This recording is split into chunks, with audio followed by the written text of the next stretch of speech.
Er is uniek filmmateriaal ontdekt van vlak na de Tweede Wereldoorlog. De beelden laten de wederopbouw van Walcheren zien. Het immense werk dat is verricht om Zeeland weer veilig achter de dijken te krijgen. En verder in deze Zeeland Nu. Juwelier in Goes overvallen. En Paul Telusa is overleden.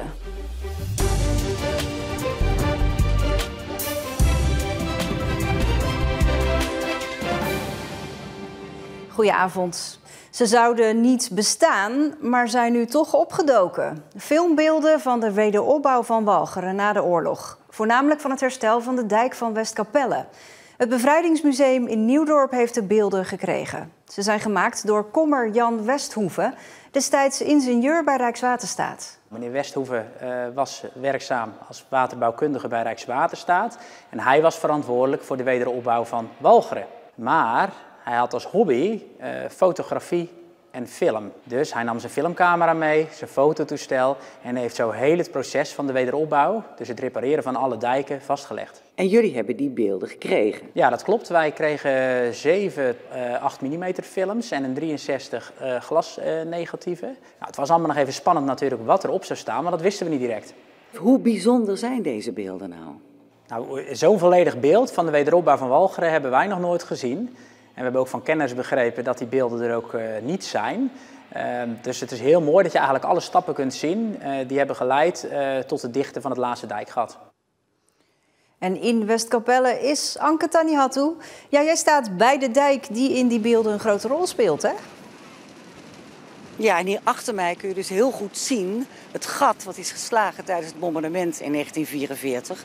En die beelden die laten dus heel goed zien hoe ze stap voor stap dat enorme karwei hebben geklaard om ervoor te zorgen dat het dorp hier beneden weer veilig is voor het water. Nou was dit niet het enige gat in Walcheren. Er waren 4 gaten in Veren en in Vlissingen en ook nog bij Rittem zijn gaten gedicht. En dat hele karwei is vastgelegd.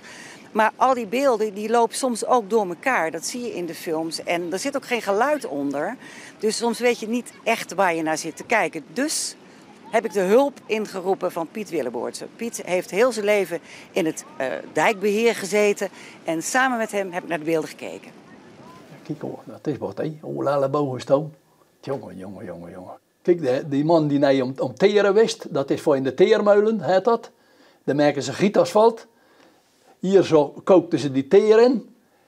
En dat maak ze vloeibaar. En dan maak ze een bed van zand en grind.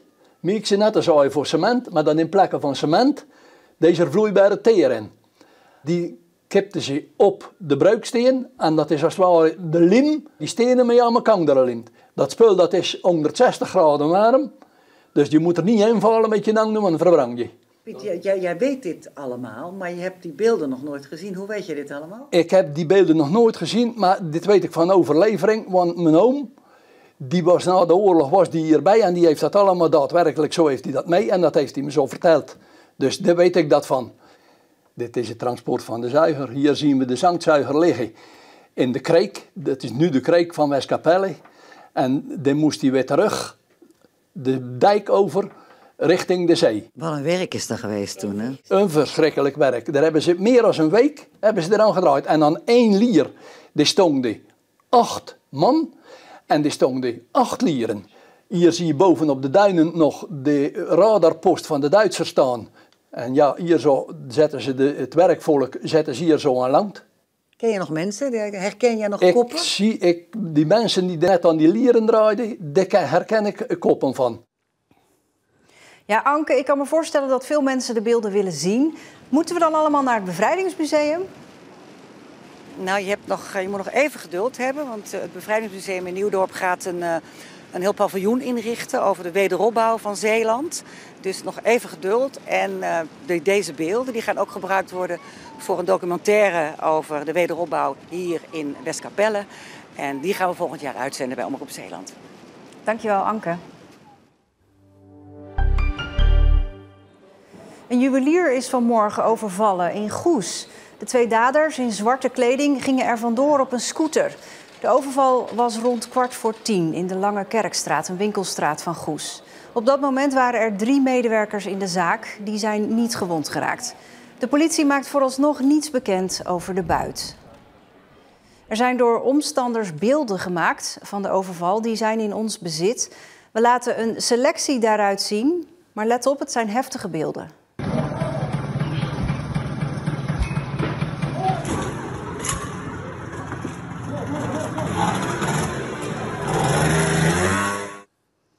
De politie zoekt nog steeds naar de daders en waarschuwt mensen om de verdachte niet zelf te benaderen, maar 112 te bellen.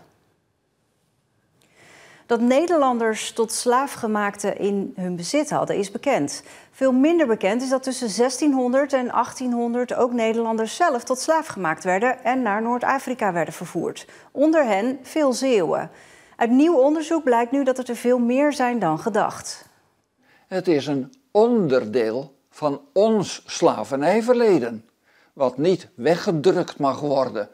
Leendert Joosen komt uit Middelburg, maar woont al jaren in Groningen, waar hij ook promoveerde aan de Rijksuniversiteit. Hij deed 5 jaar lang onderzoek naar de tot slaaf gemaakte Nederlanders.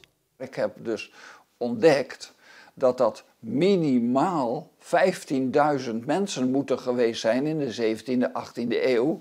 Dat is haast 2 keer de stad Vlissingen. Qua inwonertal leeggezogen en weggevoerd.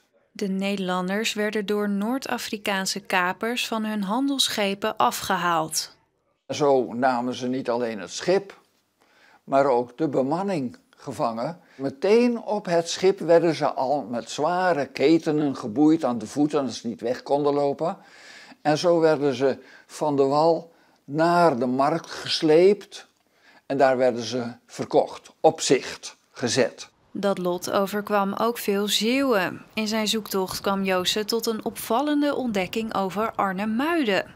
Wat mij trof was dat met name Arnemuiden als geheel zich zeer hulpvaardig toonde om de mensen te proberen te bevrijden, terug te kopen. En niet alleen enkelen in Arnemuiden, maar de hele stad ging ervoor. Zowel de burgemeesters als de burgerbevolking.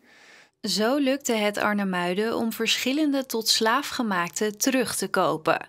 Toch was dat voor de meeste Nederlanders niet weggelegd. Slechts 1/5 keerde terug. Dat betekent dat 4/5 verdwenen is. En zo zijn talloze jongeren met name gedwongen besneden om vastgehouden te kunnen worden met recht van, ja, ze zijn moslim geworden, dus je mag ze niet meer verkopen, terugkopen. Zo zijn ze gebleven in Noord-Afrika. Joosen schreef er het boek over, genaamd 3 keer verkocht in een vreemd land. Waarom vindt u het zo belangrijk dat dit verhaal verteld wordt? In de eerste plaats omdat het onbekend is. In de tweede plaats omdat het mede een onderdeel is van ons slavernijverleden. En het slavernijverleden wordt heel erg naar voren gehaald, terecht. Het moet in beeld gebracht worden, maar dan is ook elke slaafgemaakte te veel. En elk leed te veel en moet ook belicht worden. En daarom denk ik, ja, dan horen daar de Nederlandse slaven net zo goed bij en kunnen ze niet vergeten worden. Het boek wordt morgen gepresenteerd in Museum Arnemuiden. Paul Telusa is overleden. Telusa uit Oost-Toeburg was een van de meest succesvolle Zeeuwse voetbaltrainers ooit. Hij trainde Hoek, Kloetingen en nog een groot aantal Zeeuwse clubs. Hij werd in totaal 7 keer kampioen met een club uit Zeeland. Het meest succesvol was hij met Terneuzen. Die loodste hij na 3 kampioenschappen op rij naar de hoofdklasse. En de laatste club van Paul Telusa was Jong Ambon in Middelburg, de club waar zijn hart lag. Dat de ploeg toen op het laagste niveau speelde, deed niets af aan zijn passie voor het voetbal. Vrij lopen spelen, er is niks moeilijks aan. Helemaal hogere wiskunde, hou het gewoon simpel. Voetbal is simpel, dan doet het dan ook.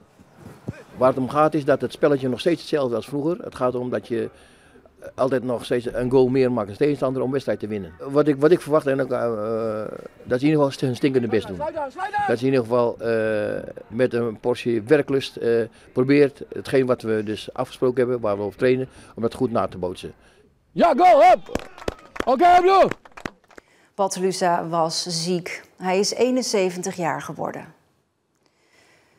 Lusa was geliefd omdat je wist wat je aan hem had. Dat hoor je terug van mensen die met hem werkten. Voetballers hadden groot respect voor hem. En dat is ook terug te zien in de vele reacties die binnenkomen op zijn overlijden. Een overzicht daarvan vindt u in onze app, op de website en onze social media kanalen. Volgende week woensdag is de uitvaart. Laat de familie weten.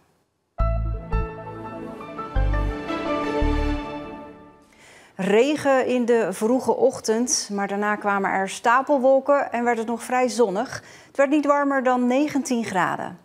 De zuidwestenwind was al stevig, maar trekt vanavond verder aan met kans op zware windstoten. Het gaat ook weer opnieuw regenen.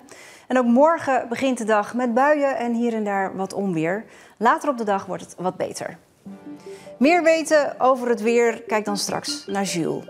Dit was Zeeland Nu. Een fijne avond.